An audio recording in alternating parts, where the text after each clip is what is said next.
Hello, everyone, and welcome to today's webinar presented by the International Society for the Prevention of Child Abuse and Neglect. We thank you for joining us today and appreciate all you're doing to help children during this very challenging time.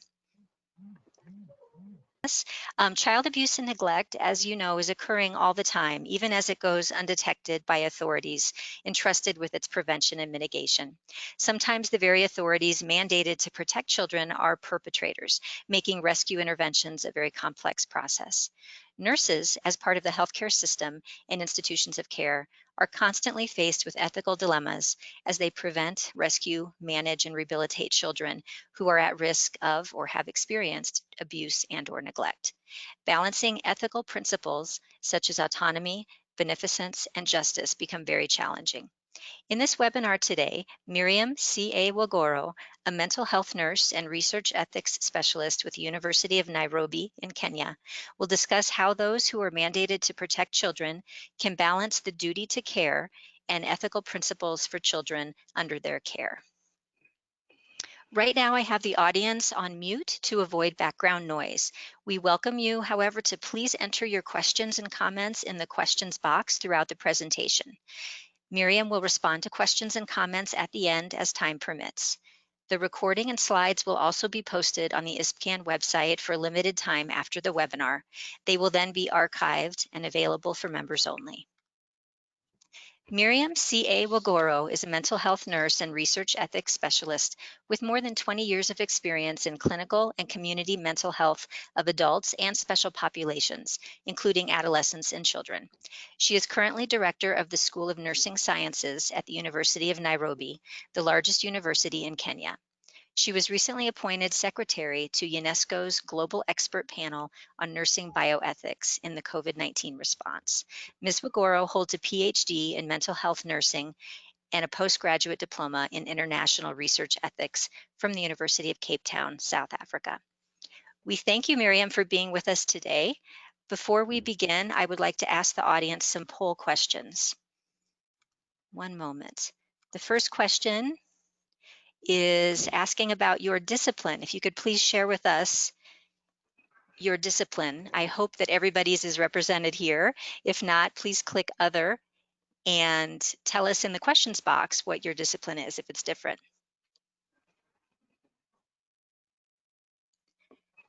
We'll give it just a few seconds here.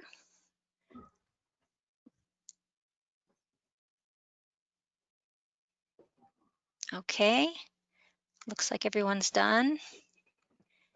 And let me share the results. Hope you can see that. So it shows that 35% of the audience today is in social work, 24% in medicine or health, and 24% in other, and 14% psychology, and 4% law. Thank you very much for that. That helps. And the second one is asking about the region of the world that you are in. So please check that for us.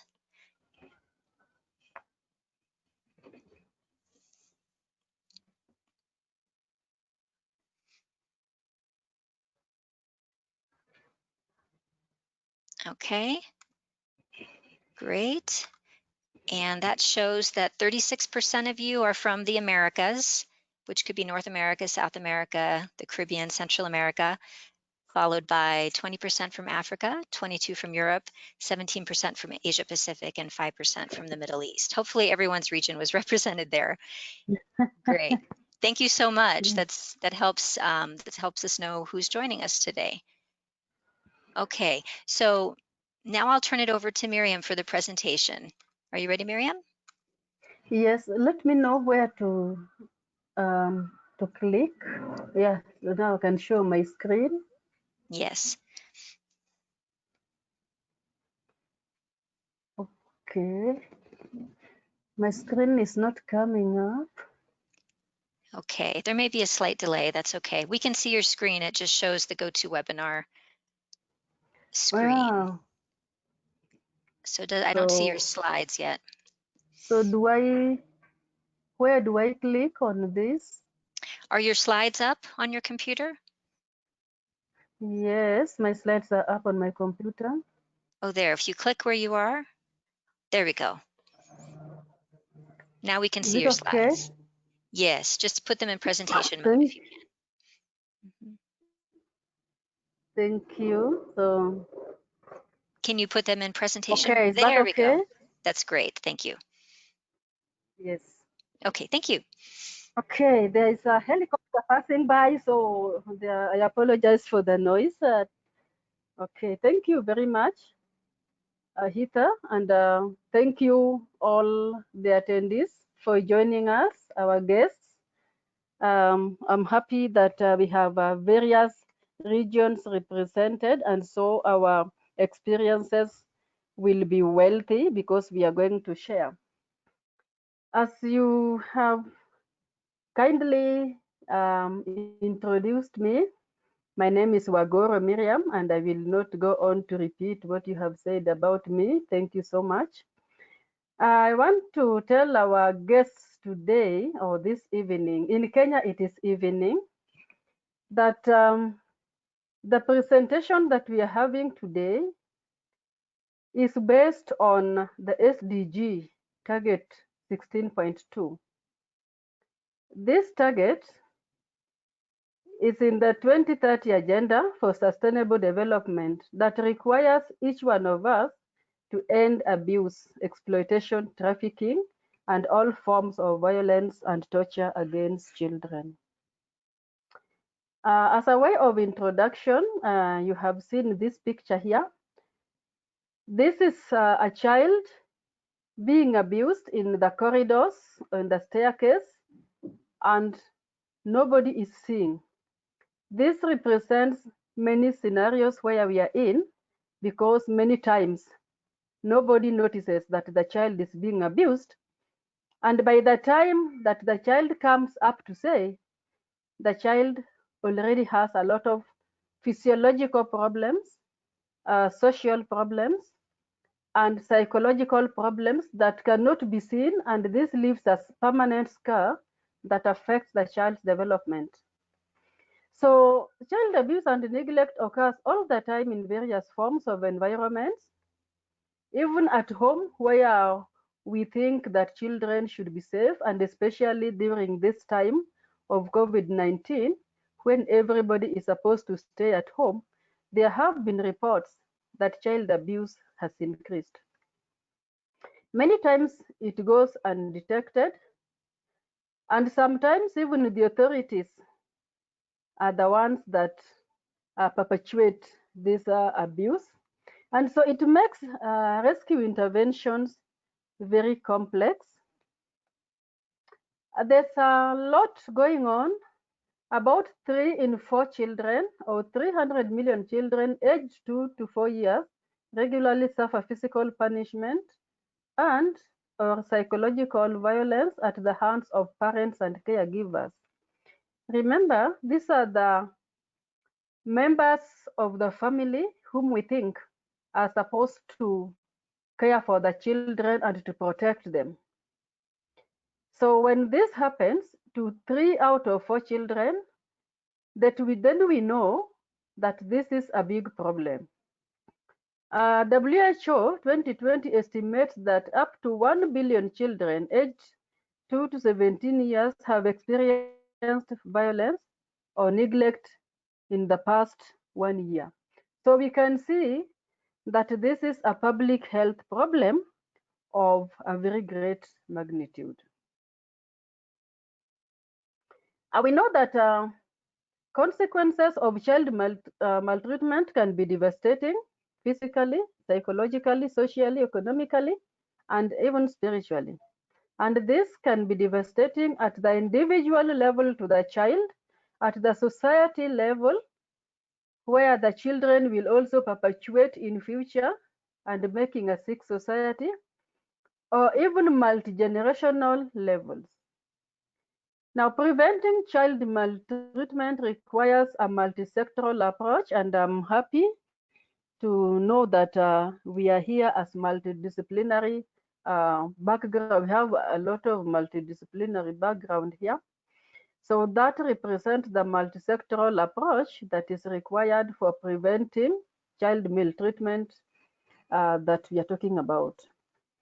Effective prevention approaches include supporting parents, teaching positive parenting skills, enhancing laws to prohibit violent punishment, and also the care of the children who have been abused, and that should continue always. Now we know that nurses are part of this healthcare system, and they always want to care because nurses have a duty to care. That is the biggest responsibility that we have. But many times, nurses are faced with a lot of ethical dilemmas when they are trying to prevent, to rescue, to manage, or even to rehabilitate these children who are either at risk or experiencing abuse and neglect. Then, as we had been told in the introduction, balancing the ethical principles such as autonomy, beneficence, and justice become very, very challenging in such circumstances. I want us to look at some ethical frameworks that form the basis of care in child abuse or neglect. The first one I will look at is duty-based, which many times is called deontological approach. And this underpins most of the guidelines and the professional codes, and even the many constitutions and many human rights instruments. We are aware that there are many instruments that advocate for children to be treated as ends, but never as means to an end. We are aware that all interventions taken to prevent, rescue, and manage children abuse or neglect must consider fundamental principles of autonomy. Autonomy means that an individual has the right for self-determination and they are supposed to be independent. Looking at a child who would like to have a very exciting life, a very relaxed life, a very independent mind, especially when they come to adolescence, where now we have also the role conflicts. Children may have a problem here, and taking care of these children who require autonomy may also have an issue. We also know that all that we do must be beneficial to the child. But sometimes what is beneficial to the child may not be beneficial to many other people. So then there will be the issue of how do we balance what benefits the child and probably the society. The other ethical principle that we'll talk about is non-maleficence, and this means that whatever we do must not cause harm to the child. And then justice is the principle of fairness. The second framework I shall talk about is best outcomes. This is the result-based or consequentialist. It proposes that the rightness or wrongness of actions depend on the nature of their consequences. So if the consequences will bring greatest happiness to the greatest number of people, then we shall go that way, we shall take that action, irrespective of whether that action benefits the minority or not. Indeed, we realize that many public health laws are based on this. And that's why we would want the child to be immunized, for example, whether the parents want or not, because the child may be a danger to the rest of the community around them. Virtue-based framework proposes that actions are based on good character traits such as courage, kindness, and not bad ones, such as deceit. But there comes a time when You may not say the truth to everybody because saying so may endanger the life of the healthcare provider or the nurse, or may endanger the life of the child. So how do we balance all this, and which frameworks should we be able to use? So then I go to the ethical dilemmas that the nurse or the health worker is likely to experience. For example, the nurse may be asking, how should we report without permission of parents, guardians, and the child? How should we be able to do this? I'm looking at health workers who are at the emergency department. The child comes in. For example, the child has old scars, but the parents have brought the child because of a different reason, but you suspect that this child may be undergoing child abuse. Of course, the parent will not say, the child will fear. So how then do we report? And then we ask ourselves, if we report this, will this then interfere or will hinder future attendance to hospitals? Because then the parent will be thinking, even if the child has a different condition, if I take the child to the hospital and they detect that there are signs of child abuse, then I shall be in for it. So do we leave the child at home to suffer, or should we bring the child to the hospital? So all of these are issues that cause a lot of dilemmas. Sometimes we ask, what about if the suspicion turns out to be untrue? The child may be having or the child may be having those scars or healing wounds at different stages of healing processes. Many times we think that this can be due to abuse, but sometimes it is not 100% true. So supposing we report and it turns out that it is not true, then what happens? Should we feel guilty? That can be a dilemma. Sometimes we ask ourselves, how about if withholding that information results in more risk, abuse, or even death? What shall we say? That we knew and we kept quiet, or what happened? Sometimes we ask, how about if the authorities will make the abuse situation worse? I imagine that all of us may have had an experience of children and their mothers being rescued to a shelter. And within that shelter, they are also abused. This happens quite a lot, like in the refugee camps and many other areas. And even in the law enforcing areas, like the police offices, this has happened. So the authorities are making this situation worse. Sometimes, like in my situation here, we have seen the authorities colluding with the perpetrators and giving them something small, and then the child is, the case goes unattended. And sometimes the child is threatened never to say again. So those are issues that the nurse has to deal with. Sometimes we see the children, the parents refuse. We can sometimes identify that children are being abused, but the parents do not want this one known because then there will be stigma and sometimes they will be blamed. So they tend to keep this to themselves.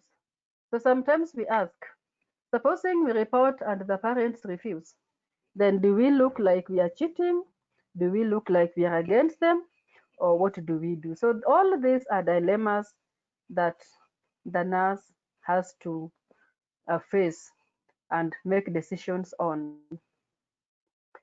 Sometimes we may think of misinforming or withholding information, especially this happens in research.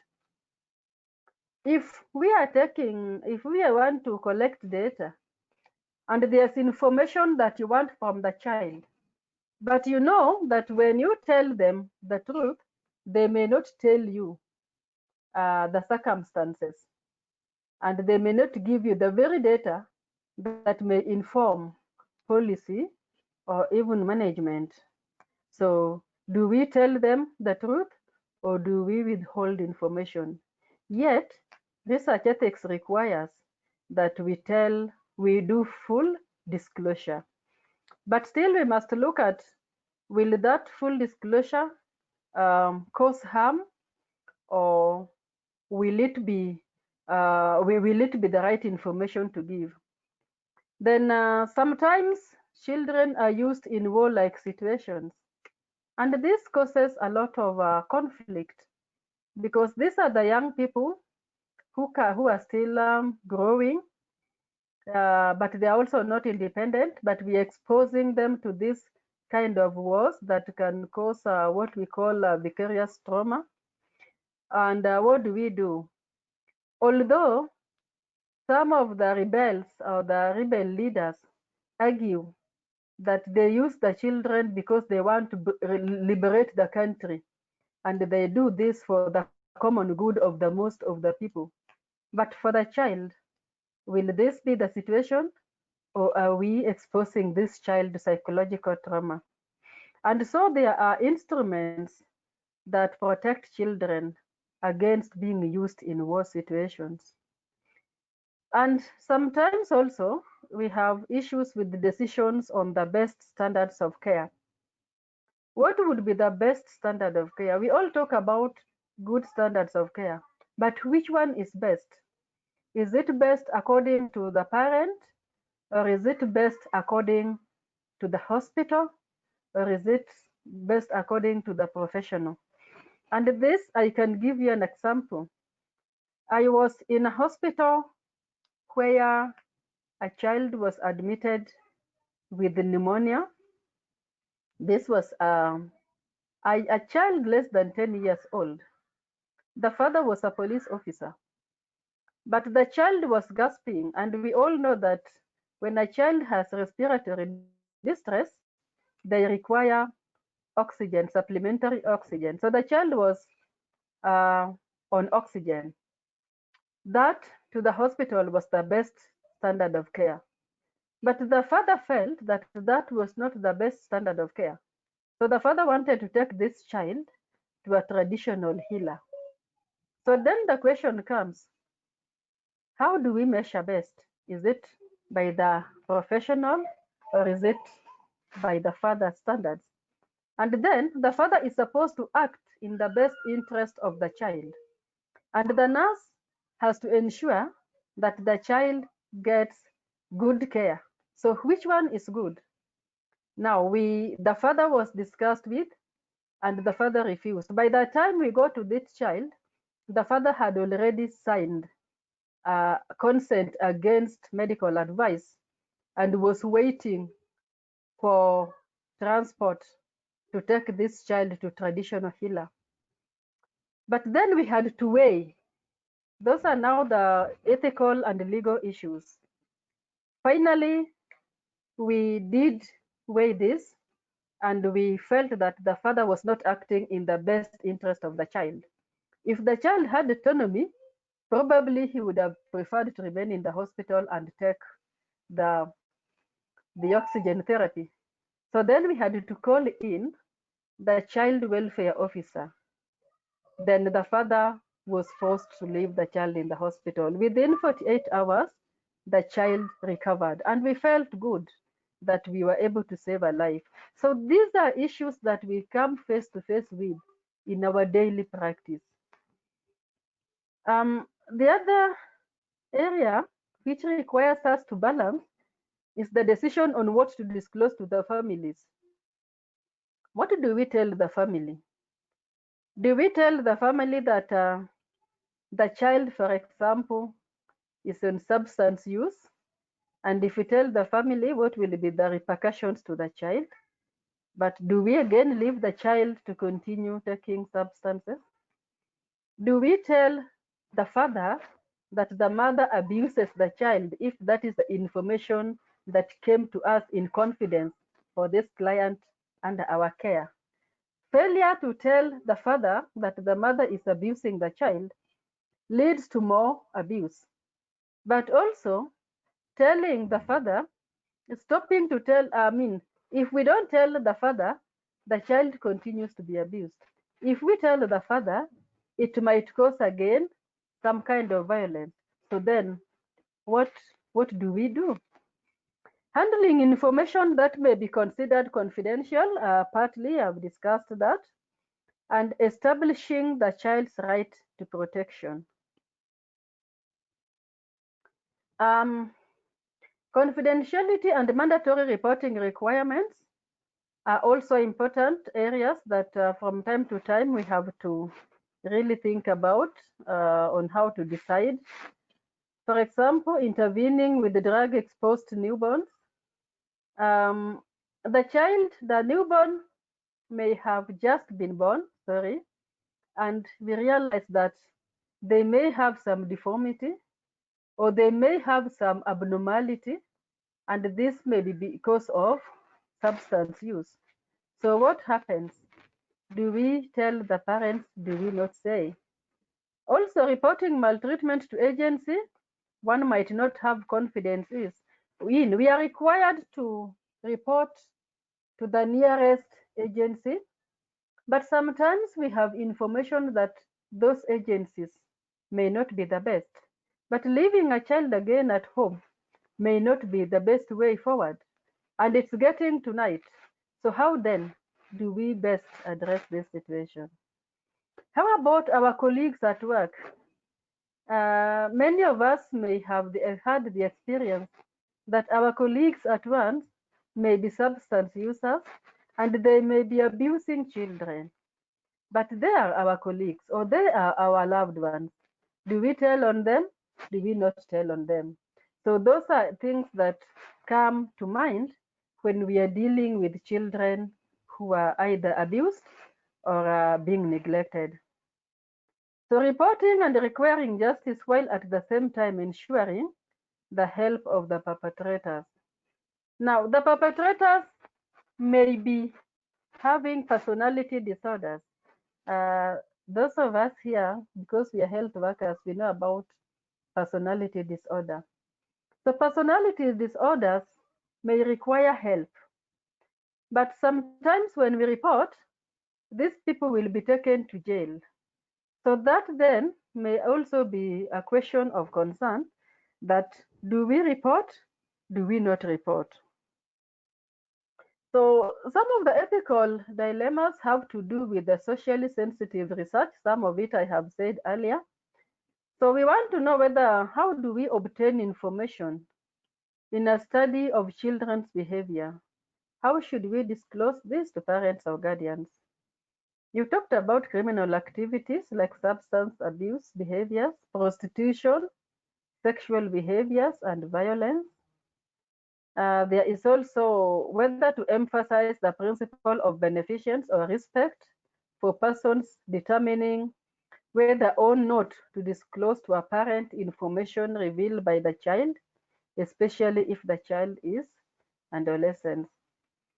These are issues that many times as we do the research and we get them, it requires us to disclose. But then how do we disclose them when the child, the very child whom we want to protect, will have a problem?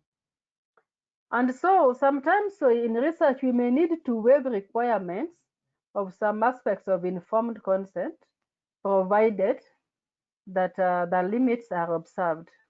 For example, we may waiver of parent permissions in situations when parents are not likely to act in the child's best interest. So this can happen in research. It can also happen in clinical practice, like the example that I have given you.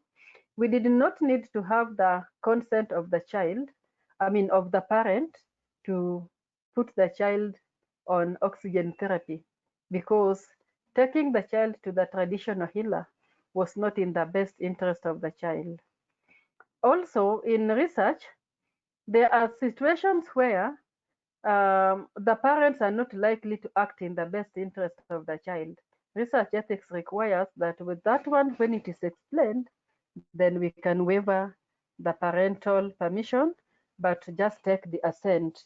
But again, this comes with age, because not every child can be taken on board on this, and that raises the ethical question. So I want to thank you all for your attention, and I welcome questions and discussions and sharing of experiences in the regions where you come from. Thank you so much. Thank you, Miriam, for sharing this information with us. A lot of ethical dilemmas to think about. So just a reminder again to the audience, please send in any questions or comments that you would like to talk about, and you can do that by typing them in the questions box. We have had a couple comments come in, Miriam, and I will just read them and maybe you can respond. One of the attendees asks about the role of religion.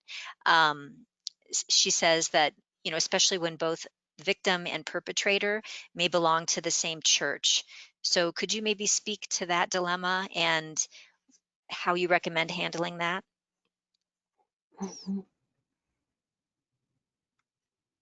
Okay. So the role of religion, especially when the perpetrator and the victim belong to the same church. Yes. Yes, this is very tricky, because when you tell the pastor, then then it may raise a lot of questions. But then, in my view, we must ask,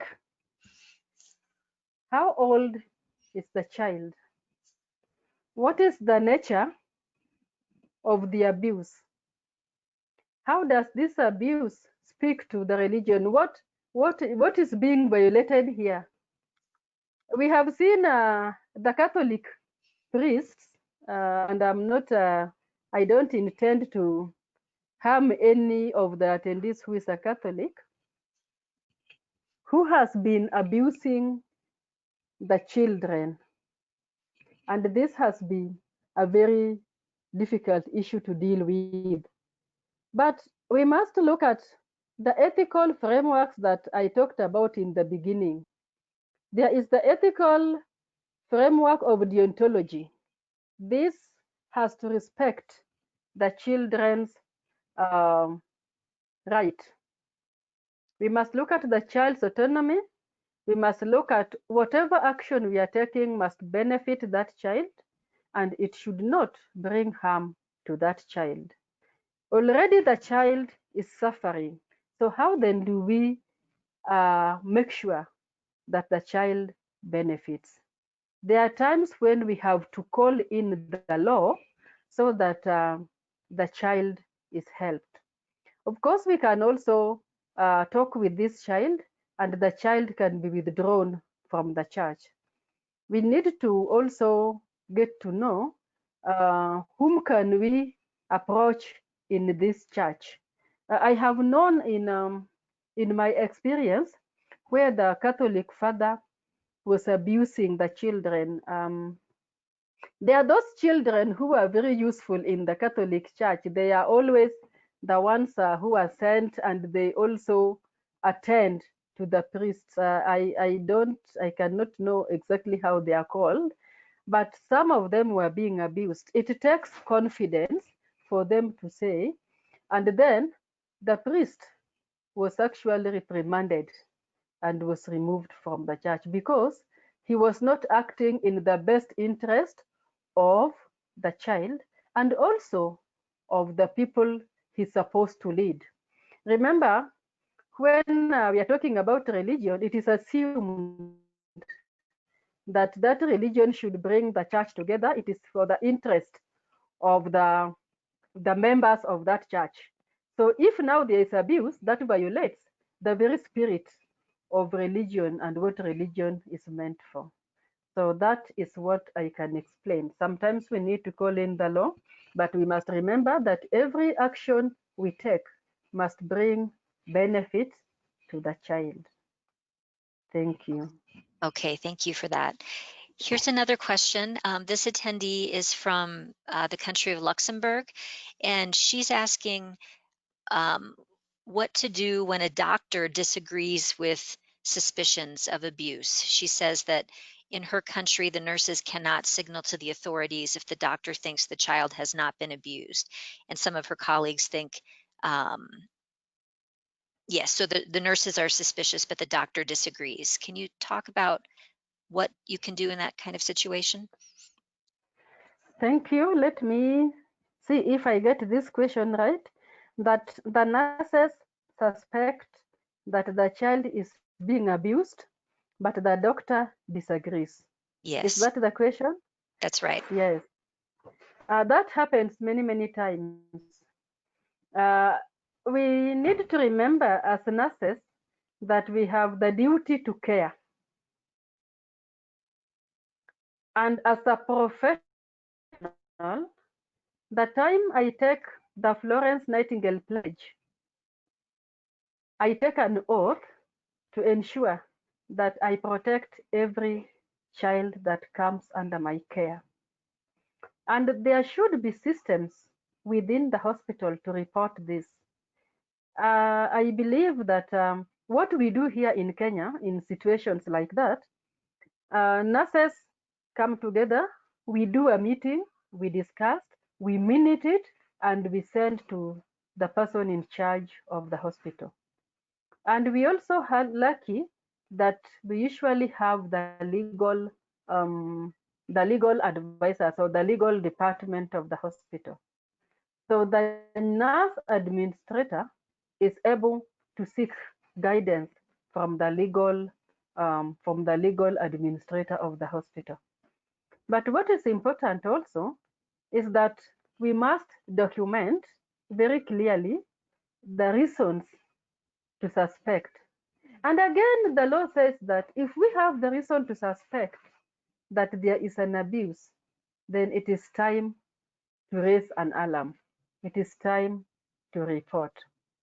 The doctor also needs to be discussed with. And this is where now we also talk about multidisciplinary action. Remember, we said that child abuse and neglect calls for effective management, calls for management for us to work together. So we need also to find out why would this doctor feel that the child is not being abused. That we must start from there. Why do we think that doctor is refusing to accept that the child is being abused? Is it that the doctor does not have the experience? I believe myself that there is no one who has monopoly of knowledge. I know many times when we work as a group, some of our professionals feel that they know everything.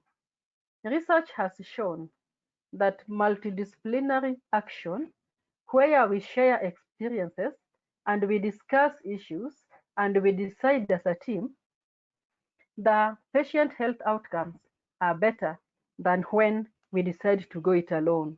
So then in a nutshell, what I would be thinking about, one, let's find out why the doctor insists that this child is not being abused when the nurses have all the reasons to believe that the child is being abused. We can also do further investigations, and investigations may not just be the lab only. Investigation can also be social and even psychological. We can get more information. We have also said that there are systems that we can be able to use to report this. I believe that if it is in the ward, the nurse should be able to report to the next senior nurse, and it should be discussed at the ward level, and the doctor is called in, and it is discussed at the ward level as multidisciplinary. It can also be discussed further, even at the hospital level. The legal team in the office need to assist in this because they have all the legal systems that they have the legal knowledge, so we can be able, and then we can insist on is there any agreement? Because we have seen many times when even the law enforcers will be able to discuss with the perpetrators, and then the survivor is left alone, and that causes a lot of distress. So that is my answer to that question. I hope that I have answered that question. Please, if you are dissatisfied, please let me know, the person who has asked the questions, and then we can discuss together. Great, thank you. Here's another question from someone from the US, and this is another scenario that maybe you can speak to. She says, would you please discuss how to manage a situation in which an adolescent girl comes for care for abdominal pain and you find out she is pregnant? She asks you not to tell her parents because she fears being beaten by her father. So for that specific scenario, can you speak to that, please? Okay. Thank you very much. I thought that only happens in Africa. I didn't know that it happens on the other side of the world as well.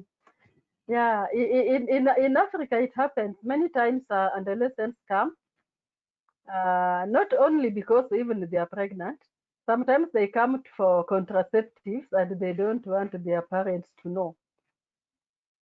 But again, we need to ask, how old is this adolescent? Because like in sexuality, like even in mental health in our country, a child who is 16 years and above can make informed decision and fill in voluntary forms and come for admission under voluntary admission in mental health. So in that case, then we depend on them. We do not have to seek any consent from the father. But here comes an adolescent who is coming in, and the father will be able to beat them. I think this goes beyond just the pregnancy, because we must start looking at how has this family been previously. What are the family dynamics? What are the processes? How have they been handling issues that affect them? Because pregnancy is just one of those issues. So it will be very, very important to get the view of what has been happening at home. The ethical dilemma I see here is autonomy of the child versus non-maleficence, for example, because you are thinking this child, even if the father does not beat her, they may be fearing that the father may think what other people may think about them. But sometimes what has helped, in my view, is that when we talk with the adolescent and we let them know what is at stake if the father doesn't know, and we have like family therapy where we discuss with the adolescents separately, we discuss with the mother separately, we discuss with the father separately, then we bring them together and discuss with them as a family, and we help them build coping mechanisms. In my view, that has been helpful and it has worked. But the child also, beating the child may not be the solution, and the father needs to know. And I think this happens where the father has been a bit too strict, or has put too many goals, too high goals, and the child is not able to achieve. And then that brings us to the question of how do we prevent this? We talked about rescue prevention, and prevention starts with teaching how to be an effective parent, which we also talked about. Thank you. Okay, thank you. Here's another question. I'm not sure where this person is from, but she's asking, how do you handle situations when the perpetrator is also a child?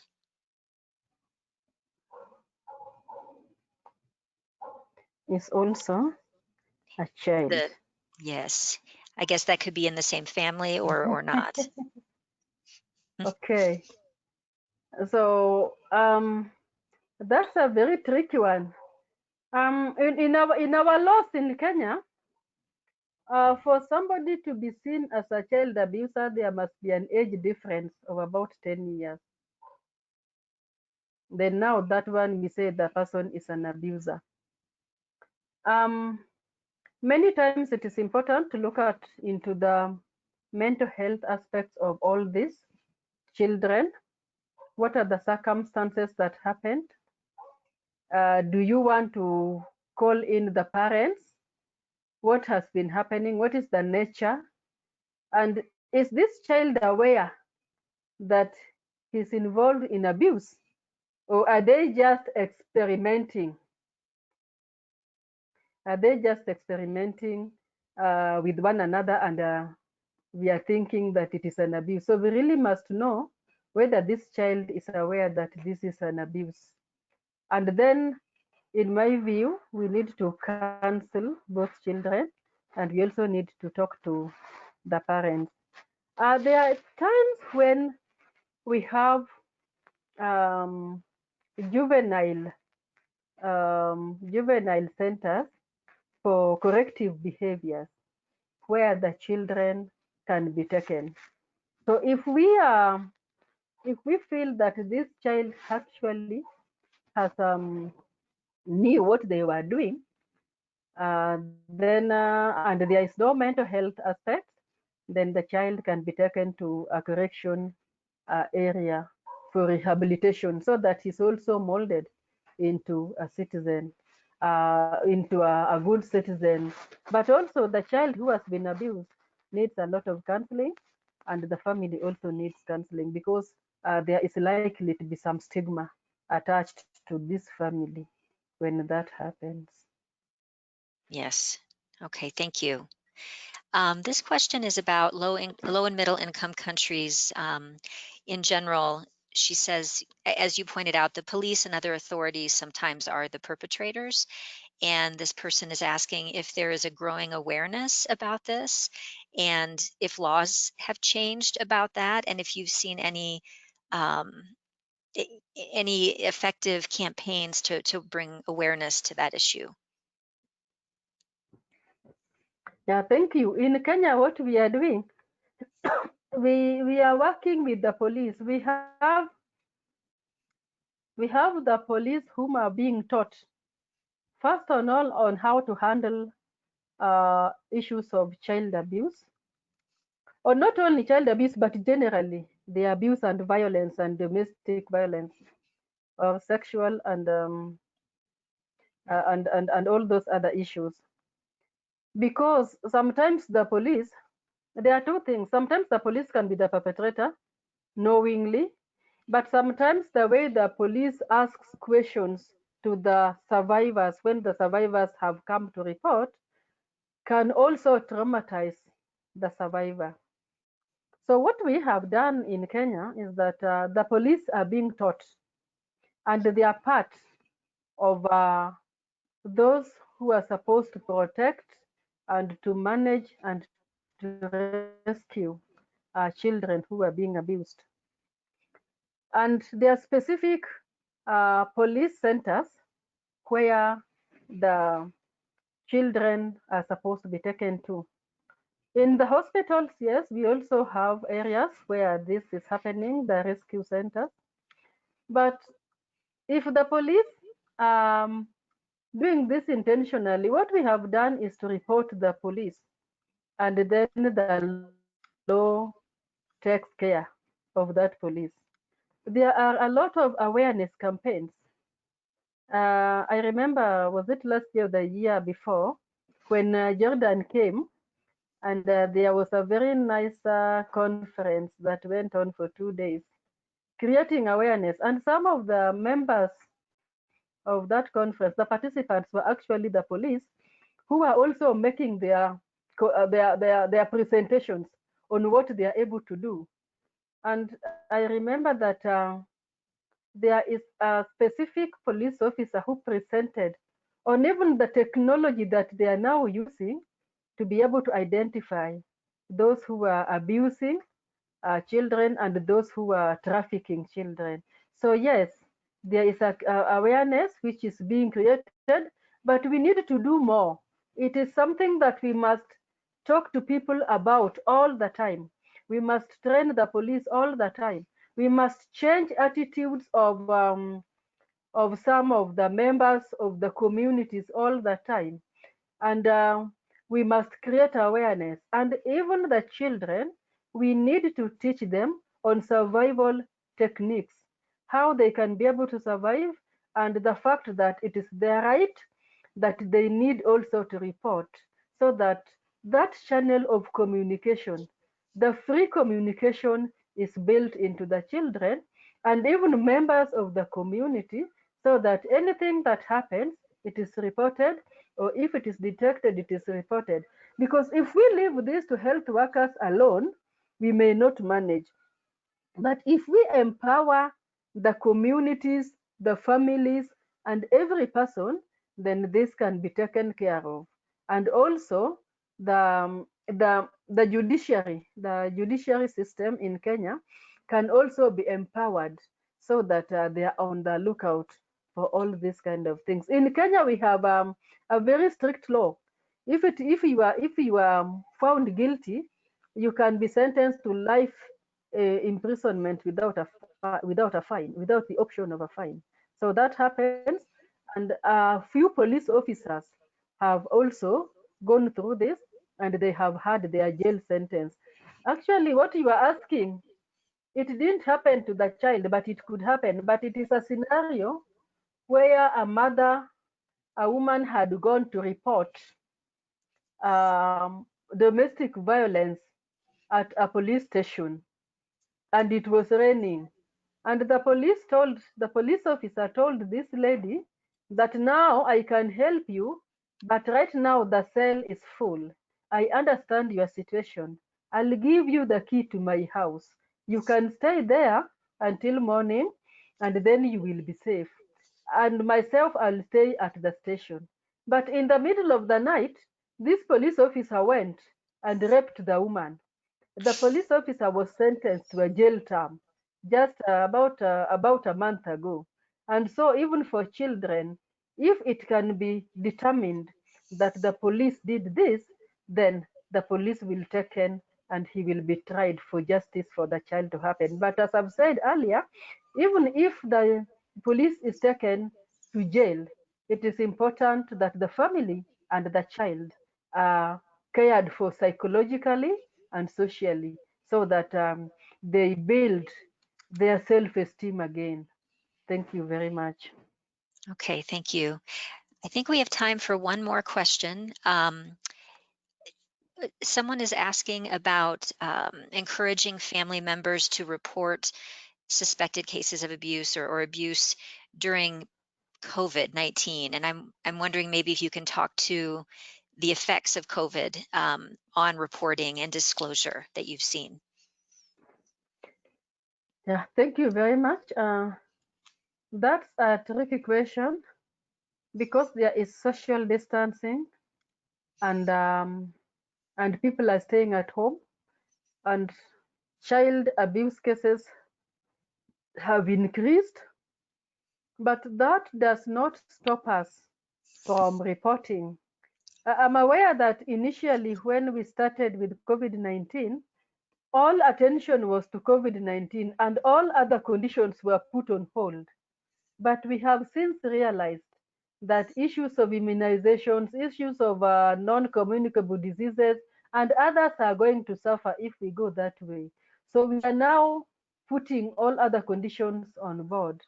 So the person should be able to report to the police officer, and that should be taken also, just like even if COVID-19 was not there. Initially, it was a problem, but now it is not a major issue. Okay. Thank you very much, Miriam. I think that's all the time we have today. I want to thank everyone for their questions. And like Miriam said, if you have a question that did not get answered, we will make sure that we get those to her and put you in touch so that you can get your questions answered. So thank you so much to everyone for sharing your great questions, and Miriam for sharing this information today. I'd like to conclude by encouraging everyone to become a member. Excuse me one second, let me. Sorry. Okay. Encouraging everyone to become a member of ISPCAN if you're not already, so that we can continue having webinars like these in the future. Our member benefits include a subscription to our monthly research journal, access to past webinars and other educational resources, the ISPCAN child abuse screening tools, and discounts to our congresses, which will resume in 2021. We offer memberships at several levels, including our new associate membership, which is $35 a year. We invite you also to visit ISPCAN's COVID-19 resources page for a variety of resources for professionals, parents, and children. You'll also find information on upcoming webinars here and on our homepage. Our next one is our Journal Club on September 22nd on violence against children in migration. And to learn more about ISPCAN, please visit us at ispcan.org. A recording of today's webinar and the slides will be available on our website shortly.